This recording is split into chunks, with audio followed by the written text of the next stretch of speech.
کی پوری پلاننگ ہو چکی اور پورے کے پورے کمیونٹی کو ٹارگٹ کرنا، اس میں کوئی کچھ نہیں کرے گا. سارا ڈپارٹمنٹ ہو یا سیاست ہو سب ایک طرف ہو جائیں گے اور تمہیں تنہا کر دیا جائے گا. اور اگر ایسا کیا جانے والا ہے، صاف نظر آتی ہے کہ منصوبہ بندی کے ساتھ، پلاننگ کے ساتھ یہ حالات خراب کیے جا رہے ہیں. ان حالات میں اے مسلمانوں، آپ کس طرف جائیں گے؟ آپ کا حل کیا ہے؟ ظاہر سی بات ہے، اللہ نے قرآن عظیم میں فرمایا فَإِن تَنَازَعْتُمْ فِي شَيْءٍ فَرُدُّوهُ إِلَى اللَّهِ وَإِلَى الرَّسُولِ. اگر کسی چیز میں تمہیں الجھن ہو گئی تو اللہ اور اس کے رسول کی طرف لوٹاؤ، وہاں سے تمہیں حل مل جائے گا. اگر آپ سوال کریں کیا آج بھی، میں کہوں گا ہاں، آج بھی اور کل بھی اور 100 سال بعد بھی اگر تم اللہ کی کتاب کی طرف لوٹ آئے اور اپنا حل پوچھنے لگے کہ کیا حل ہے، تو یقیناً اللہ کی کتاب بتائے گی. میں تھوڑی دیر بعد عرض کرتا ہوں اس کے علاج کیا ہیں. پہلے تو میں یہ تاریخ بتا دوں کہ یہ ہمارے ساتھ نیا نہیں ہو رہا ہے، یہ نیا نہیں ہے، ستیزہ کار رہا ہے ازل سے تا امروز، شرار ابو لہبی سے چراغ مصطفی. اقبال نے کہا ہے پہلے دن سے ہی یہ معرکہ آرائی چلتی رہی ہے ابو لہب کے شرارے اور مصطفیٰ کریم کے چراغوں کی. ہاں، یہ پہلے دن سے چلتا آ رہا ہے اور یہ تاریخ میں ایک دو نہیں بے شمار واقعات ملیں گے کہ دنیا کو تمہارے چہروں سے، تمہارے وجود سے، تمہارے گھروں سے نہیں بلکہ براہ راست اسلام سے انہیں تکلیف ہے. اسلام ہی اہم ان کے لیے ہے. اور ہمارا یقین یہ کہتا ہے آج جو لوگ مسجدیں جلا رہے ہیں، خانقاہیں اڑا رہے ہیں، یا دکانوں کو ختم کرنے کی بات کرتے ہیں، یا پتھر بازی کرتے ہیں، یا لاٹھی مارتے ہوں، کچھ بھی کرتے ہوں، میری تاریخ کے اوراق دہرا دوں اگر تو آپ کو سمجھ میں آئے گا کہ یہی پتھر مارنے والے ایک دن اللہ اکبر کی صدائیں بھی لگائیں گے. کیا طائف کا وہ واقعہ نہیں معلوم؟ جب میرے آقا صلی اللہ تعالیٰ علیہ وسلم طائف تشریف لے گئے تھے تو آپ کا پھولوں کی سیج پر استقبال نہیں کیا گیا تھا، آپ کا سواگت نہیں کیا گیا تھا. رسول کریم صلی اللہ تعالیٰ علیہ وسلم اپنے ایک صحابی حضرت زید کے ساتھ تنہا طائف گئے ہوئے ہیں. بات کیا تھی؟ صرف کہ طائف والوں کو اللہ کی طرف بلائیں. طائف والے پورے پری پلان، ایسا نہیں ہے کہ اچانک، منصوبہ بندی کے ساتھ چھتوں پر کھڑے رہے، اوباشوں کو کھڑا کیا. اور نبی مکرم صلی اللہ تعالیٰ علیہ وسلم طائف کی گلیوں میں جب آئے تو انہوں نے کانچ کے ٹکڑے پھینکے، نوکیلے پتھر پھینکے، اس قدر کہ تنہا رسول کریم صلی اللہ علیہ وسلم راستے میں ہیں اور ساتھ میں حضرت زید ہیں. وہ کہتے ہیں کبھی وہ ادھر سے آتے کبھی ادھر سے آتے کہ پتھروں سے اپنے آقا کو بچا لیں، لیکن پھر بھی پتھر گرتے چلے گئے. تھوڑی دیر میں دیکھا تو رسول پاک کی پیشانی لہو لہان تھی. میرے آقا صلی اللہ تعالیٰ علیہ وسلم کی پیشانی اقدس سے خون بہتا رہا اور حضور اکرم صلی اللہ علیہ وسلم چوراہے پر کھڑے رہے، پھر بھی بلاتے رہے کہ اے لوگو آؤ اس رب ذوالجلال کی طرف جس نے تمہیں پیدا کیا اور ہمیں پیدا کیا. دعوت کا سلسلہ ختم نہیں کیا، اس وقت تک پکارتے رہے یہاں تک کہ زخموں سے چور ہو کر رسول کریم صلی اللہ علیہ وسلم جب تھک گئے تو ایک پہاڑ کی اوٹ پر، ایک پہاڑ کے کنارے پناہ لینے کی غرض سے آپ تشریف لے گئے. وہاں بھی طائف کے ظالموں نے پہاڑ کے اوپر سے پتھر کو پھینکنے کی کوشش کی، بہت بڑا پتھر جس کو ہلا دیا جائے تو وہ ڈھلکتے ہوئے نیچے کو آئے اور حضور اکرم صلی اللہ علیہ وسلم پر گر جائے، لیکن فرشتوں نے اس پتھر کو روک لیا. حضرت زید فرماتے ہیں کہ رسول کریم صلی اللہ تعالیٰ علیہ وسلم جب تھک کر کے بیٹھے ہوئے تھے تو آپ کی نالین پاک میں نے نکالنا چاہا تو نالین خون سے جم چکی تھی، تلووں میں اتنا خون تھا کہ نالین پاک چپک گئی تھی. حضور اکرم صلی اللہ تعالیٰ علیہ وسلم کی نالین پاک نکال کر کے انہوں نے دھویا، چہرہ پاک کو صاف کیا. 3 دن تک طائف میں قیام کیا، کوئی خیریت پوچھنے والا نہیں تھا، کوئی آپ کی وہاں پر حمایت والا نہیں تھا. پھر بھی رسول کریم صلی اللہ علیہ وسلم جمے رہے. روایات میں ملتا ہے کہ عذاب کے فرشتے آئے، جو پچھلی امتوں پر عذاب لاتے تھے وہ فرشتے آئے، عرض کیا یا رسول اللہ صلی اللہ علیہ وسلم، ہم وہی ملائکہ ہیں جنہوں نے قوم سمود پر عذاب نازل کیا، قوم لوط پر عذاب نازل کیا، اور دیگر امتوں پر جب ان کی نافرمانیاں بڑھتی تو عذاب نازل کرتے۔ آپ حکم فرما دیں۔ طائف شہر دو پہاڑوں کے بیچ میں آباد ہے، دو پہاڑوں کے بیچ میں شہر آباد ہے۔ یا رسول اللہ صلی اللہ علیہ وسلم آپ حکم فرمائے ان دونوں پہاڑوں کو ہم ملا دیں گے، یہ بستی ہمیشہ کے لیے ختم ہو جائے گی، اس کا نشان نہیں رہے گا۔ رسول مختار صلی اللہ تعالیٰ علیہ وسلم، رسول رحمت صلی اللہ تعالیٰ علیہ وسلم نے اللہ کی بارگاہ میں جو دعائیہ الفاظ عرض کیے تھے وہ حدیثوں میں آج بھی موجود ہے۔ عرض کرتے ہیں یا رب العالمین، اے خلاق عالمین، مولا قدیر کی بارگاہ میں میرے آقا ہاتھ اٹھا کر یوں کہتے ہیں کہ میں قلت حیلتی، میں اپنی کمزوری کی شکایت کرتا ہوں کہ میں ان تمام چیزوں کو ان لوگوں کے سامنے رکھ نہیں سکا۔ اور پھر یوں عرض کرتے ہیں کہ مولا ان لوگوں نے پتھر برسائے، انہوں نے مجھے مارا، یہ تکلیفیں دیں، ان لم یکن غضبک علی فلا ابالی، مولا اگر تو مجھ سے ناراض نہیں ہے تو مجھے ان چیزوں کی پرواہ بھی نہیں ہے، انہوں نے جو کچھ بھی میرے ساتھ کیا اس کی مجھے پرواہ نہیں، اگر تو مجھ سے ناراض نہیں ہے مولا، اگر تو راضی ہے تو یہ سارے کام میں خوشی خوشی قبول کرتا ہوں۔ یہ رسول رحمت صلی اللہ تعالیٰ علیہ وسلم کے الفاظ ہیں۔ اور اس کے بعد طائف والوں کے لیے کیا کہا؟ حضرت زید کہتے ہیں حضور پاک صلی اللہ تعالیٰ علیہ وسلم یہ ارشاد فرمانے لگے صحابی سے، اپنے غلام سے، زید سے، کہا کہ زید میں ان کی نسلوں میں کلمہ پڑھنے والوں کو دیکھ رہا ہوں، آج پتھر برسا رہے ہیں، میں ان کی نسلوں میں کلمہ پڑھنے والوں کو دیکھ رہا ہوں۔ میرے آقا ویسی تشریف لے گئے، چند سالوں کے بعد پورا طائف دامن اسلام میں داخل ہو چکا تھا۔ 14 صدیاں گزر گئی، حرم پاک سے لے کر طائف کا آپ سفر کریں، پورے عرب کو آپ دیکھ لیں، لیکن طائف آج بھی وہ شہر ہے جہاں سال بھر میرے مصطفیٰ کی میلاد پڑھی جاتی ہے۔ طائف میں خود دیکھا ہوں، آج بھی بہت سارے وہاں پر مشائخ موجود ہیں، رسول کریم صلی اللہ تعالیٰ علیہ وسلم کی محبت کے گھرانے آج بھی طائف میں موجود ہیں۔ رسول رحمت صلی اللہ علیہ وسلم کی دوربین نگاہ بتا رہی تھی کہ یہ وہ لوگ ہیں جو آج شیطان کے بہکاوے میں آ کر پتھر تو اٹھائے ہیں، کل ان کی نسلیں کلمہ طیبہ کا ورد بھی کریں گی اور پرچم اسلام یہی لہرائیں گے۔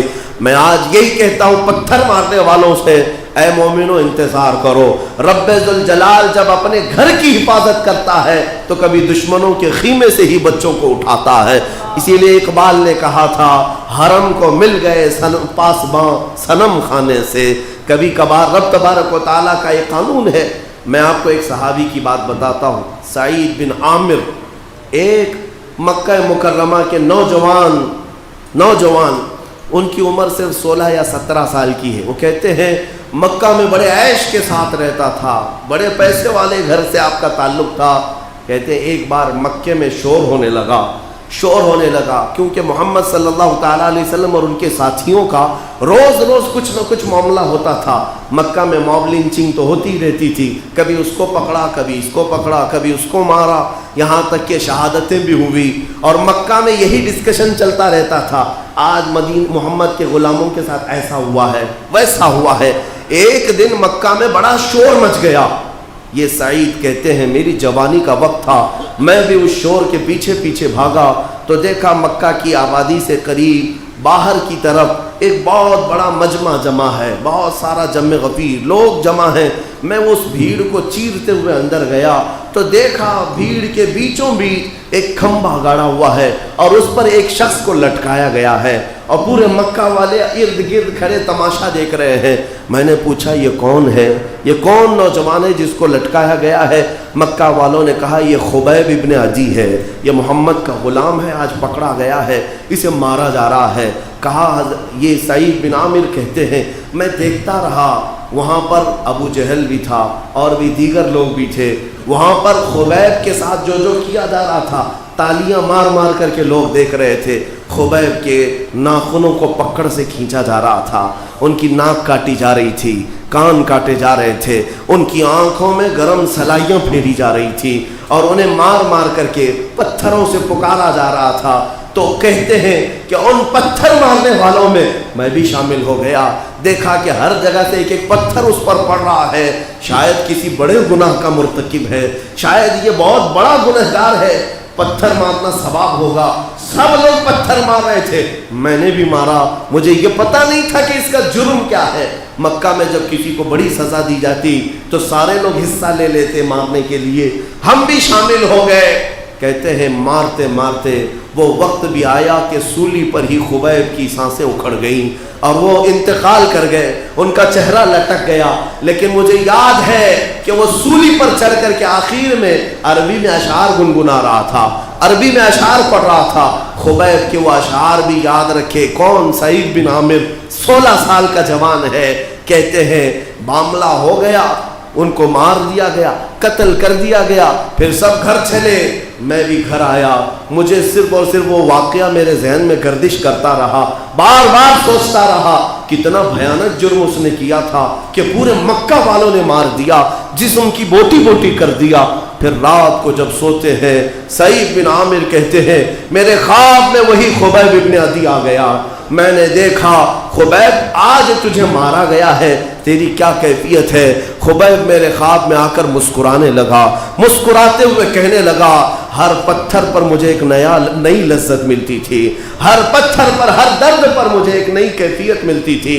میں نے پوچھا خبیب تجھے مارا کیوں گیا ہے، تجھے کس جرم میں مارا گیا؟ خواب میں خبیب نے کہا اے نوجوان، میرا جرم صرف اتنا ہے کہ میں نے لا الہ الا اللہ محمد الرسول اللہ کہا، اللہ کے سوا کوئی معبود نہیں، محمد اللہ کے رسول ہیں، یہ میرا کلمہ ہے جو مکہ والوں کو نہیں بھاتا، جس کی پاداش میں مجھے مارا گیا۔ سعید بن عامر نے کہا کیا فقط ایک کلمے پر کسی کو اتنا مارا جا سکتا ہے؟ آخر اس کلمے کو تو نے بدل کیوں نہیں دیا؟ خبیب کہتے ہیں کہ میں بدل کیسے دوں؟ تو نے جنت دیکھی ہے رب ذوالجلال کی؟ کیا تو نے نعمتیں سنی ہے رب ذوالجلال کی؟ اگر تو سن لیتا اور دیکھ لیتا تو اس طرح کی 1000 موتوں کو بھی تو کبھی اس پر قربان نہیں کرتا، یعنی جنت کو تو قربان نہیں کرتا، اپنی موت کو پسند کرتا۔ یہ خواب کی بات تھی۔ صبح اٹھ کر کے سعید بن عامر کہتے ہیں مجھے بے قراری سی ہو گئی، بے چینی ہو گئی، اور میں دوڑتا دوڑتا لوگوں سے پوچھنے لگا کہ کہاں ہیں یہ خبیب جیسے اور لوگ؟ کہا سب تو مدینے جا چکے ہیں، وہ وطن چھوڑ چکے ہیں۔ سعید بن عامر کہتے ہیں 17 سال کی جوانی تھی، مکہ کو میں نے چھوڑ دیا، تنہا سفر کرتا ہوا مدینے پہنچا، اور جب مسجد نبوی آیا تو مصطفیٰ کریم صلی اللہ علیہ وسلم کے چہرے پاک کو ایمان کی حالت میں پہلی بار دیکھ رہا تھا، اور دیکھا تو دیکھتا ہی رہا، دیکھتا ہی رہا۔ میری روح کو جو تازگی ملی، اس کے بعد میں نے اپنی گردن، اپنی جان سب انہی کے قدموں میں وار دیا، اور پھر کہا لا الہ الا اللہ محمد الرسول اللہ۔ یہ سعید بن عامر وہ ہیں 16-17 سال کی عمر میں آئے دامن اسلام میں، اور پھر میرے آقا کی غلامی میں ایسے رہے کہ ایک وقت آیا جب حضرت عمر فاروق نے ان کو ملک شام کا گورنر بنایا، اور 1 سال کے بعد وہاں کے لوگ حضرت عمر کے پاس شکایت لے کر کے آئے، ہمارے گورنر کی کچھ شکایتیں ہیں۔ حضرت عمر خود چل کر کے گئے ملک شام اور لوگوں سے پوچھا کیا شکایتیں ہیں؟ کہا ہمارا جو گورنر ہے ہفتے میں 1 دن ہم سے ملتا نہیں، غائب ہو جاتا ہے، گھر کے اندر ہی رہتا ہے، اور کچھ شکایتیں وہ لے کر کے آئے تھے۔ حضرت سعید بن عامر کو حضرت عمر نے بلایا، تمہاری یہ شکایتیں آئی ہیں قوم کی طرف سے، کیا مسئلہ ہے؟ 1 دن تم پورے غائب ہوتے ہو۔ سعید بن عامر نے کہا امیر المومنین، میرے پاس زندگی میں صرف اور صرف ایک ہی جوڑا ہے کپڑے کا، میں 6 دن تک پہن لیتا ہوں، 7ویں دن میں اسے اتار کر ایک ٹاٹ کا کپڑا اوپر ڈال لیتا ہوں، دھو کر کے سکھاتا ہوں، اس میں پورا دن گزر جاتا ہے، بغیر لباس کے میں قوم کے پاس نہیں آ سکتا، اس لیے میں 1 دن کی چھٹی لیا کرتا ہوں۔ یہ وہ سعید بن عامر ہے جن کا ہاتھ پکڑ کر کے عمر بن خطاب نے بارگاہ رب العزت میں دعا کی تھی کہ مولا ہماری دعائیں قبول فرما لے۔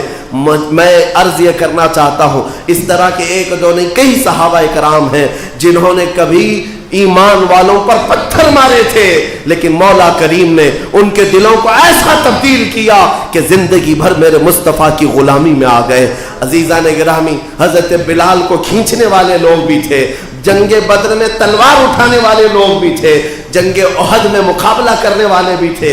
آپ کو پتہ ہے 70 صحابہ کی جانیں گئی تھی جنگ احد میں، کس کی وجہ سے گئی تھی؟ کس کی وجہ سے گئی تھی؟ وہ خالد بن ولید کی وجہ سے گئی تھی۔ خالد بن ولید مشرکین کے لشکر کے سپہ سالار بن کر کے آئے تھے، جنگ کی ہر بنیادی بات کو جانتے تھے، اور پانسا پلٹنے میں خالد بن ولید کا ہاتھ تھا۔ مسلمانوں کو دیکھا کہ اونچا ٹیلا خالی کر دیا ہے تو 200 گھڑ سواروں کو لے کر خالد بن ولید نے حملہ کیا تھا اور 70 صحابہ کی جانیں گئی تھی۔ وہی خالد بن ولید 6 سال نہیں گزرتے اپنی تلوار لے کر میرے مصطفیٰ کے قدموں میں آتے ہیں، آ گئے اور کہا اشہد ان لا الہ الا اللہ۔ زندگی بھر حضور کی مخالفت میں اور بھی لوگ گزرتے رہے، لیکن وقت آیا جب میرے آقا صلی اللہ علیہ وسلم کے قدموں میں آ کر رکھ دیے۔ میرے آقا نے تلوار اٹھائی اور ان کے ہاتھوں میں دیا، کہا جا خالد، آج سے تو اللہ کی تلوار ہے، سیف اللہ کا لقب دیا۔ حضرت خالد بن ولید نے اس کے بعد اپنی زندگی میں 125 جنگیں لڑی اور اللہ نے ہر جنگ آپ کو فتح و کامرانی سے ہمکنار فرمایا۔ میں تاریخ میں اگر جاؤں، 1-2 نہیں میرے عزیزوں، کتنی مثالیں تمہیں رکھ کر کے بتا دوں۔ آپ کو پتہ ہے وہ ابو سفیان جس کی وجہ سے جنگ بدر ہو گئی تھی، ابو سفیان کی وجہ سے جنگ بدر ہوئی تھی۔ یہی رمضان المبارک کا موسم ہے کہ 17 رمضان المبارک کو جو جنگ بدر ہوئی، کس وجہ سے؟ ابو سفیان مال کا قافلہ لے کر ملک شام جا رہا تھا۔ کون سے مال کا؟ یہی مدینے والوں کا لوٹا ہوا سامان تھا، صحابہ کا رکھا ہوا سامان تھا۔ میرے آقا نے فرمایا اپنا اپنا سامان لے لو اس کے قافلے سے۔ ابو سفیان بچ بچا کر کے ملک شام بھی پہنچ گئے، واپس تجارت کر کے مکہ بھی پہنچ گئے، لیکن حضور پاک صلی اللہ تعالیٰ علیہ وسلم اور ان کے ساتھیوں کے ہاتھ نہیں لگے۔ باوجود اس کے ابو جہل اور ابو سفیان یہ سب مل کر کے 1000 کی تعداد لے کر میرے آقا پر چڑھائی کرنے کے لیے بدر تک آ گئے تھے۔ آپ کو پتہ ہے خون ریز جنگ ہوئی تھی اور بہت خطرناک جنگ ہوئی تھی۔ بدر کے موقع پر 70 کافر مارے گئے، 70 قیدی کیے گئے، لیکن اس کے بعد جو حالات بدلے، پتہ ہے 2 سال گزرے تھے، 2 یا 4 سال گزرے تھے جب میرے آقا صلی اللہ تعالیٰ علیہ وسلم عمرہ کے لیے جا رہے تھے۔ کہاں کہاں نہیں روکا گیا اسلام کو، میں تمہیں بتاتا ہوں۔ حضور پاک صلی اللہ تعالیٰ علیہ وسلم اپنے 1400 صحابہ کو لے کر عمرہ کی غرض سے آئے ہیں، مکہ والے عمرہ کرنے بھی نہیں دے رہے ہیں، بیچ راستے میں روک دیا، احرام اتارنے پر مجبور کیا، ایگریمنٹ بنوایا، سائن کروایا اور واپس بھیج دیا۔ اس میں کون لوگ تھے؟ روکنے والوں میں کون تھے؟ سر فہرست ابو سفیان ہے، سب سے مین کردار ادا کرنے والے ابو سفیان ہے کہ آپ کو عمرہ آنے نہیں دیں گے، طواف کرنے نہیں دیں گے، اور یہاں پر حرم پاک میں آپ کو داخل ہونے نہیں دیں گے۔ ابو سفیان ہی کے نعرے تھے، ابو سفیان کے ہمنوا تھے۔ سال گزر گیا، 10,000 کا لشکر صحابہ کا تیار تھا۔ میرے آقا دوبارہ مدینے سے نکل کر حرم کعبہ میں آ رہے تھے۔ اب حالات بدل چکے تھے۔ ایک بات یاد رکھنا، جتنے نشے میں چور لوگ ناچتے ہیں انہیں اندازہ نہیں کہ سورج شام تک رہتا ہے پھر ڈوب جاتا ہے۔ اور بھی بہت سارے حالات ایسے ہیں کہ زندگی ہمیشہ ایک ہی مدار پر قائم نہیں رہتی، بلکہ اس میں تبدیلی آتی رہتی ہے۔ کل کے امیر آج غریب ہے، آج کے فقیر کل بادشاہ بھی ہو سکتے ہیں، کسی کا کچھ نہیں۔ ظاہر سی بات ہے ہم اپنی آنکھوں کے ساتھ آج دیکھ رہے ہیں، بلکہ کانوں سے ہم سن رہے ہیں، سچائی کیا ہے پتہ نہیں ہے۔ چائے بیچنے والے اگر پی ایم بن سکتے ہیں تو پی ایم بھی چائے بیچنے والے بن بھی سکتے ہیں، اور بادشاہ فقیر بھی بن جاتا ہے، فقیر بادشاہ بھی بن جاتا ہے۔ حالات ایک طرح کے کبھی نہیں رہتے۔ مکہ والوں نے سال بھر پہلے میرے آقا کے پورے لشکر کو عمرہ کرنے سے روکا تھا۔ سال بھر کے بعد حالات ایسے تھے مکہ کے کہ ایک خاندان میں بھی اتحاد نہیں تھا، کوئی حضور کے سامنے کھڑے ہونے کی طاقت نہیں رکھتا تھا۔ میرے آقا آئے، شان سے آئے، بغیر تلوار اٹھائے، بغیر جنگ و جدال کے، بغیر قتل و قتال کے حرم کعبہ میں داخل ہوئے۔ لیکن دیکھیں مزاج میرے مصطفیٰ کا، میرے آقا صلی اللہ علیہ وسلم نے اذان کے بعد، نماز کے بعد ایک اونچے ٹیلے پر کھڑے ہو کر کے اعلان فرمایا. کیا اعلان فرمایا؟ جو مکہ والے بھاگ رہے تھے ادھر ادھر، ارے اتنے سال تک دشمنی کیا ہم نے، 20 سال تک دشمنی کرتے رہے ہیں، اب کیا ہوگا ہمارے ساتھ؟ پکڑیں گے تو کاٹے جائیں گے، مارے جائیں گے. یہاں تک کہ صحابہ بھی کہہ رہے تھے الیوم یوم الملحمہ، آج چھیتڑے اڑانے کا دن ہے، آج گوشت کے چھیتڑے اڑانے کا دن ہے. میرے آقا نے صحابہ کے نعرے کو بدل دیا، کہا الیوم یوم الرحمہ، آج رحمت کا دن ہے، چھیتڑے نہیں اڑائے جائیں. کبھی آپ سوچ سکتے ہیں کہ حضور نے اعلان کرنے کے وقت کیا کہا جانتے ہیں؟ حضور اعلان کرتے ہیں، مکہ والوں غور سے سن لو، جو حرم میں آ گیا وہ امان میں ہے، اسے پوچھا نہیں جائے گا. جو میرے دادا کے گھر عبد المطلب کے ہاں جائے گا وہ امان ہے، اسے اس کے لیے امان ہے. لیکن اعلانات میں حضور نے یہ بھی فرمایا، جو ابو سفیان کے گھر میں جائے گا اسے بھی امان ہے. حالانکہ ابو سفیان ابھی ایمان بھی نہیں لائے، دشمنی میں 20 سال تک حضور کے مقابل میں کھڑے رہنے والے، کئی ایگریمنٹ سائن کروانے والے، جنگوں کو ابھارنے والے. لیکن حضور اس دن اعلان کر رہے ہیں جو ابو سفیان کے گھر میں جائے گا اسے بھی امن ہے. جب یہ بات ابو سفیان کو بتائی گئی جو گھر میں اپنے آپ کو قید کر کے بیٹھے تھے، کہا تجھے امان نہیں دی گئی بلکہ جو تیرے گھر میں آئے گا اسے بھی امان دی گئی ہے. ابو سفیان نے کہا اتنا بڑا دل والا میں نے آج تک دیکھا ہی نہیں. باہر نکل کر اپنی بیوی کے ساتھ آئے. ہندا، یہ وہ ہندا ہیں جنہوں نے حضرت امیر حمزہ کا سینہ چھاپ کر کے کلیجہ نکال کر کے چبایا تھا. حالات ایک طرح کے نہیں رہتے، حالات ایک طرح کے نہیں رہتے. جنگ احد میں رسول پاک کے چچا کا کلیجہ چبانے والی آج ابو سفیان کے ساتھ آئی ہیں اور میرے آقا صلی اللہ علیہ وسلم کے پاس اپنا سب کا سب سپرد کر رہی ہیں اور کلمہ طیبہ پڑھ کر مشرف اسلام ہوئے. خبردار، اب زبان ان کے بارے میں کھولنا نہیں، اس لیے کہ انہوں نے صحابیت کا مقام پایا ہے، صحابیت کا مقام پایا ہے. حضور پاک صلی اللہ تعالیٰ علیہ وسلم فتح مکہ کے دن سنیں توجہ سے، ایک صحابی ہیں عمیر بن وہب رضی اللہ تعالیٰ، وہ بھی مشرف اسلام ہوئے. یہ وہ تھے جو قتل کرنے کے لیے حضور کو مدینے گئے تھے، ہاں تلوار لے کر کے. دو لوگ حتیم کعبہ میں بیٹھ کر کے میٹنگ کرتے ہیں، صفوان اور عمیر، یہ دو لوگ ہیں، میٹنگ کرتے ہیں کیونکہ دونوں کا مسئلہ تھا. جنگ بدر میں عمیر کا بیٹا قیدی ہو گیا تھا اور صفوان کا باپ مارا گیا تھا، تو دونوں کا پرابلم سیم تھا.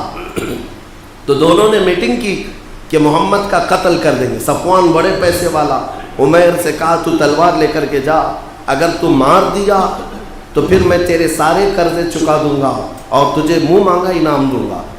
تو عمیر لالچ میں، یہ ایک بیٹا بھی ہے میرا وہاں پر، چلو جو ہوگا دیکھا جائے گا، زہر میں بجھا کر مدینے لے آئے.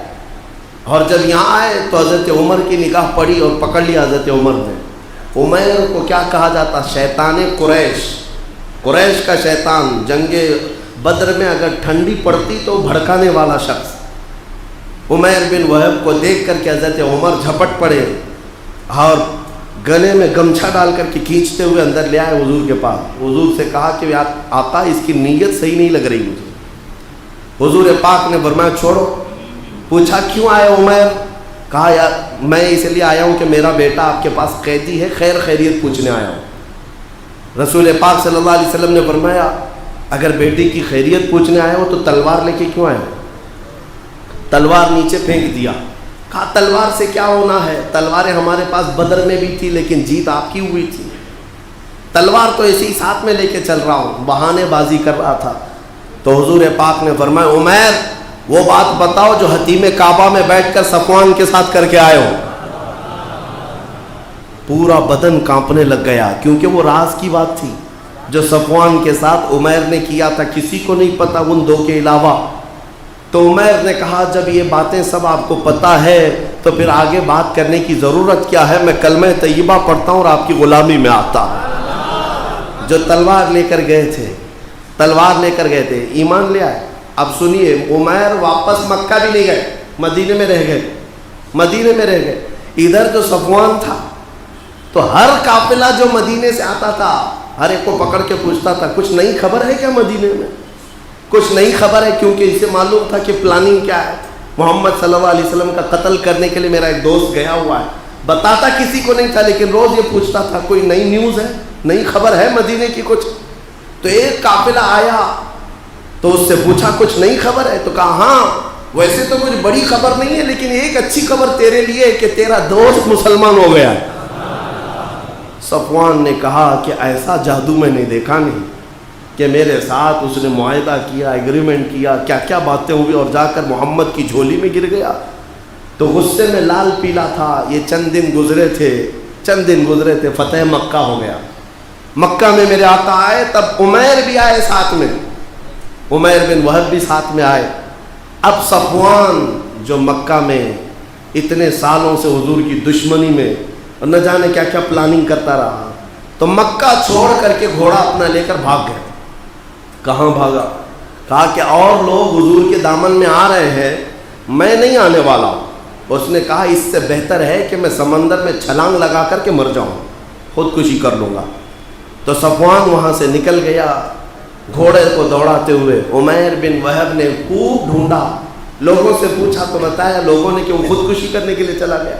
حضور پاک صلی اللہ علیہ وسلم کے پاس حضرت عمیر آئے، کہا کہ یا رسول اللہ میرا بہت جگری دوست ہے صفوان، کیا آپ اسے معاف کریں گے؟ اس کے لیے امان ہے۔ میرے آقا نے فرمایا آج سب کے لیے امان ہے تو صفوان کے لیے بھی امان ہے۔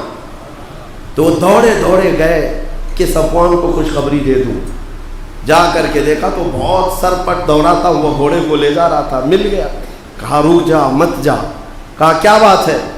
میں تیری بات نہیں سنوں گا، تو نے میرے ساتھ غداری کیا ہے۔ عمیر نے کہا صفوان حقیقت کی زندگی تو نے دیکھا نہیں، اس زندگی میں ایک بار آ تو جا، روح کا جو سکون ہے وہ تو محسوس کرے گا۔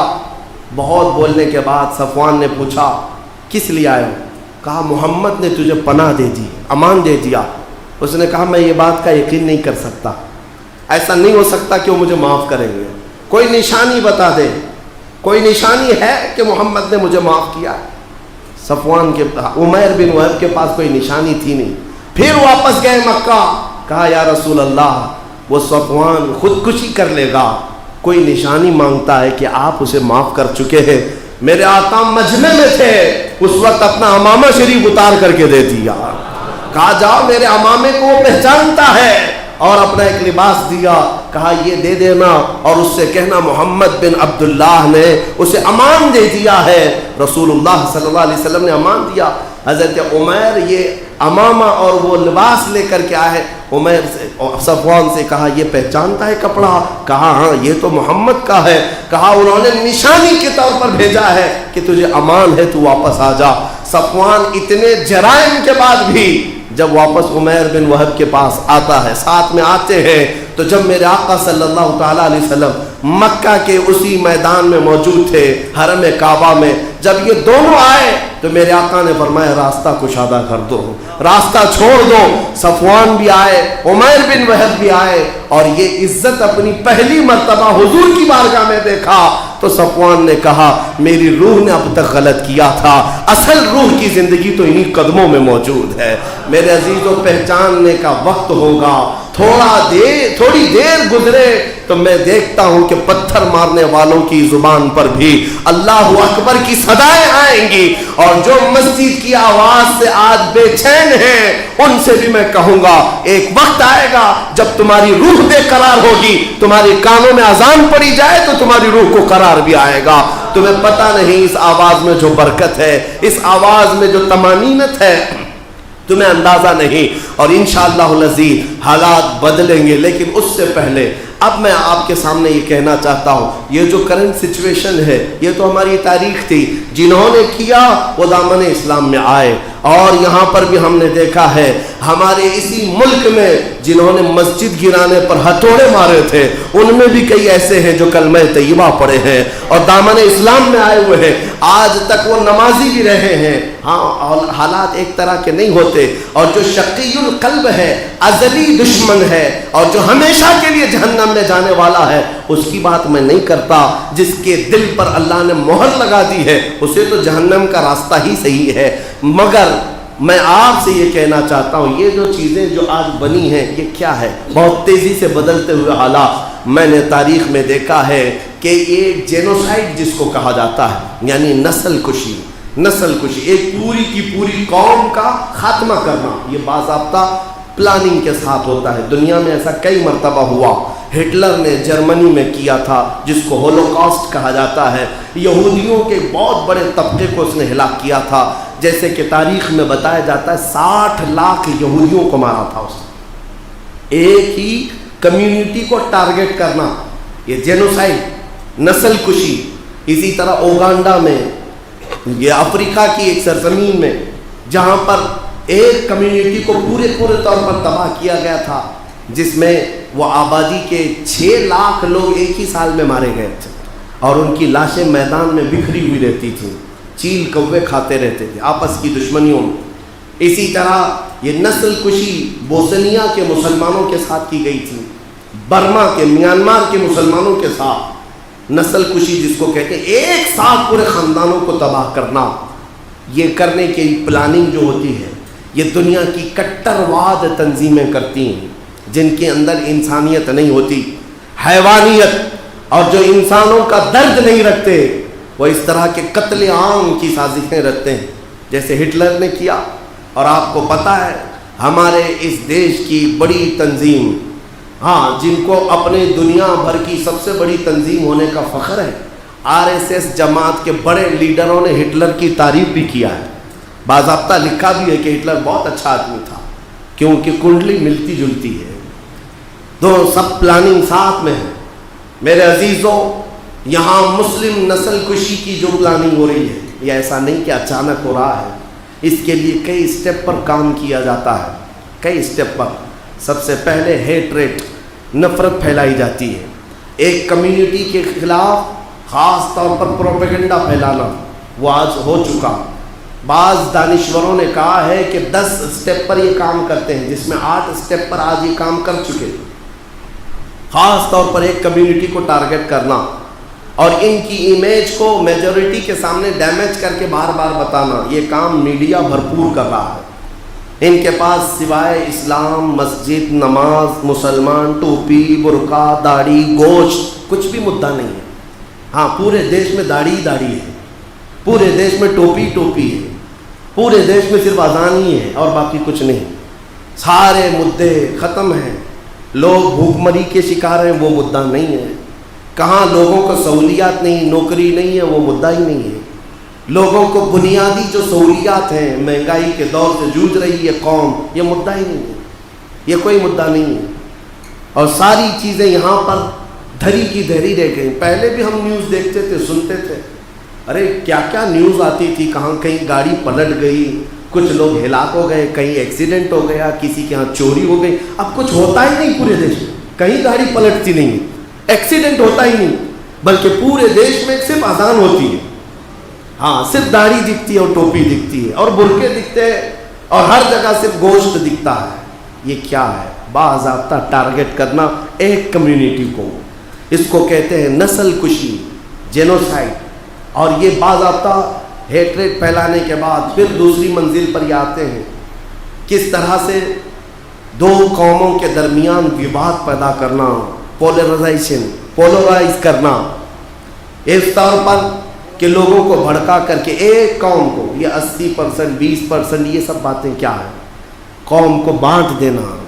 پھر ایک وقت ایسا آتا ہے کہ جب پوری میڈیا اپنی طاقت لگا کر نفرت کا بازار گرم کر چکی ہوتی ہے، سیاسی لوگ بھی اس میں داخل ہو چکے ہوتے ہیں، تو پھر ایک وقت ایسا آتا ہے کہ جب میجورٹی کے کئی نوجوانوں کو یہ بتایا جاتا ہے کہ یہ جو قوم ہے اس کو مارنا ثواب ہے، ان کو مارنا ثواب کا کام ہے، تو وہ بیچارے اندھا دھند مارتے ہیں، کیونکہ ان کے قائدین یہ کہتے ہیں کہ ان کو مارنا ثواب ہے، پنیہ کا کام ہے، تو وہ ثواب سمجھ کر کے مارنے لگ جاتے ہیں۔ یہ جو جینوسائڈ، نسل کشی ہوتی ہے، یہ اچانک نہیں ہوتی، کئی سالوں کے بعد ترتیب دیتے دیتے یہاں تک پہنچتے ہیں۔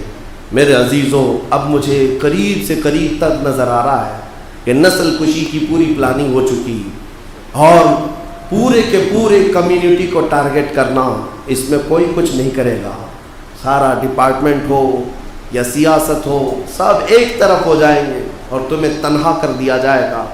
اور اگر ایسا کیا جانے والا ہے جیسا یہودیوں کے ساتھ ہٹلر نے کیا، اوگانڈا میں ہوا، بوسنیا میں ہوا، برما میں ہوا، تو یاد رکھنا یہ ہماری آوازیں آواز رہ جائیں گی، پھر تم اپنے ارد گرد صرف مردے ہی دیکھو گے، اپنے بچوں کی تڑپتی ہوئی لاشیں دیکھو گے۔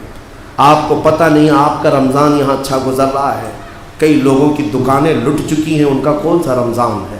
کئی مسجدیں جلائی جا چکی ہیں، ان کی کون سی تراویح ہے؟ کس جرم میں اور کس پاداش میں یہ مارے جا رہے ہیں؟ میرے عزیزو، اب حل کیا ہے؟ یہ جینوسائیڈ کو روکا کیسے جا سکتا ہے؟ اس نسل کشی کو روکا کیسے جا سکتا ہے؟ یہ اب غفلت سے اٹھنا ہوگا۔ تم سالوں سے سوتے آ رہے ہو، سالوں سے سو رہے ہو، اور ایک قوم پلاننگ پہ پلاننگ کر رہی ہے، منصوبے پہ منصوبے تمہیں ختم کرنے کی، اور تم چادر تانے سوئے ہو۔ اسی لیے شاعر نے بہت پہلے کہا تھا، جگہ جگہ کے تھک چکے ہیں تمہیں یہ ہنگامے، اٹھو نشاط لذت خواب گراں بدل ڈالو۔ غلط روی سے منازل کا بعد بڑھتا ہے، مسافروں رویش کارواں بدل ڈالو۔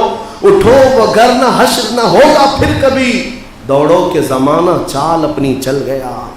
یہ شاعروں نے جگایا بھی تھا اور تم سے کہا بھی تھا، اب فقط شور مچانے سے نہیں کچھ ہوگا، یوں ہی ہونٹوں کو ہلانے سے نہیں کچھ ہوگا۔ اب تمہارے لیے حل کیا ہے؟ میں قرآن کی طرف آتا ہوں، قرآن کی طرف۔ میں نے سب سے پہلے یہی کہا تھا، قرآن ہر زمانے کی کتاب ہے، ہر زمانے کا دستور ہے۔ آج کے زمانے میں ہماری مصیبتیں ہیں، ہم قرآن کے پاس لے جاتے ہیں، ہمارا حل بتا۔ قرآن ایک جگہ نہیں، کئی جگہ تمہیں تنبیہ کرتے ہوئے حل بتا رہا ہے۔ سب سے پہلا حل فرماتا ہے رب ذوالجلال، فَإِن تَنَازَعْتُمْ فِي شَيْءٍ فَرُدُّوهُ إِلَى اللَّهِ وَإِلَى الرَّسُولِ۔ آج اگر تمہیں کسی بات میں الجھن ہے، آ جاؤ اللہ کی طرف اور اس کے رسول کی طرف۔ ایک بات ہو گئی۔ دوسری بات رب تعالیٰ فرماتا ہے وَاعْتَصِمُوا بِحَبْلِ اللَّهِ جَمِيعًا وَلَا تَفَرَّقُوا۔ اللہ کی رسی کو مضبوطی سے تھام لو اور فرقوں میں مت بٹو، جماعتوں میں مت بٹو، اپنے آپس میں اختلافات کی آگ کو مت بھڑکاؤ۔ قرآن کا یہ فرمان تمہارے لیے رہنما اصول بن کر کے آیا۔ تم نے ہزار اختلافات اپنے ہاں ایسے رکھے ہیں، تمہارے تو ایک دوسرے کے سلام بند ہیں، ایک دوسرے کے مصافحے بند ہیں، فقط سلسلوں کے نام پر تو یہاں جنگیں ہیں، تو پھر اس قوم کا کیا ہوگا؟ اسی لیے کہا کسی نے متحد رہو گے تو کہلاؤ گے مومن و غازی، منتشر ہوگے تو قصتوں میں صفایا ہوگا، منتشر ہوگے تو قصتوں میں صفایا ہوگا۔ میں پورے ہند کے مسلمانوں کو یہ دعوت دیتا ہوں کہ آج تمہارے اتحاد کی سب سے بڑی ضرورت ہے، اس لیے کہ پرابلم سب کا سیم ہے، پرابلم سب کا سیم ہے۔ میں اپنے عقیدے کی اتحاد کی بات نہیں کرتا، میرا عقیدہ جو ہے اس کی آئیڈینٹی کے ساتھ میں کل بھی تھا آج بھی ہوں، اور میرے آقا صلی اللہ علیہ وسلم کی عزت کے ساتھ میں کسی سے کمپرومائز نہیں کرتا۔ لیکن اگر ملکی مفادات اور اس طرح کے سیاسی حالات درپیش ہیں تو پھر مومنین کو ایک جگہ پر جمع ہونا چاہیے۔ تمہارے سارے سلسلے جو مدینے تک پہنچتے ہیں حق ہیں، سارے پیروں سے وابستہ رہو، لیکن میرے عزیزو بجلیاں اب یہاں گر رہی ہیں، اب آسمان تمہارے سر پر آ چکا ہے، تمہیں متحد ہونے کی ضرورت ہے۔ اپنے یہ اختلافات ہٹاؤ۔ چھوٹے ایک محلے میں 4 جماعتیں ہیں جن کا آپس میں میل ملاپ نہیں، سلام کلام نہیں ہے، اور تمہارے اوپر دشمن پورے جو کروڑوں کو ماننے والے ایک جگہ جمع ہو رہے ہیں اور قتل عام کے منصوبے ہوتے ہیں۔ میں تمہارے اتحاد کی دعوت دیتا ہوں، یونٹی برقرار رکھو، پھر دیکھنا رب ذوالجلال کی مدد بھی آئے گی۔ یہ ایک چیز نہیں، قرآن نے اور حل بتائے۔ تمہارے ہاتھوں میں آج قرآن اٹھا کر دیکھ لینا، کوئی پیج کھول لو، ایک بار قرآن کھولو اور تم انگلی رکھو، تم اپنے آپ سے پوچھو کیا قرآن مجھے سمجھ میں آ رہا ہے؟ کیا قرآن مجھے سمجھ میں آ رہا ہے؟ حد تو یہ ہے 90% ایسے لوگ ہیں سمجھ میں آنا تو دور کی بات، ان کو تلاوت صحیح سے نہیں آ رہی ہے، پڑھنا صحیح سے نہیں آ رہا ہے۔ پھر تم اپنا فون اٹھاؤ، آئی فون ہے تمہارے پاس، بڑے بڑے فون ہیں، اٹھاؤ، واٹس ایپ بھی سمجھ میں آ رہا ہے، فیس بک بھی سمجھ میں آ رہا ہے، انسٹا بھی سمجھ میں آ رہا ہے۔ ارے نہیں پڑھا تھا اسکول میں لیکن پورا موبائل چلانا سمجھ میں آتا ہے۔ تو نے اس قدر حساسیت کے ساتھ دنیا کو استعمال کرنا سیکھ لیا، تیرے مولا کے جو میسج تجھے آئے تھے وہ پڑھنا تک نہیں آیا، تو پھر اس کی سزا ہوگی، اس کی سزا ہوگی۔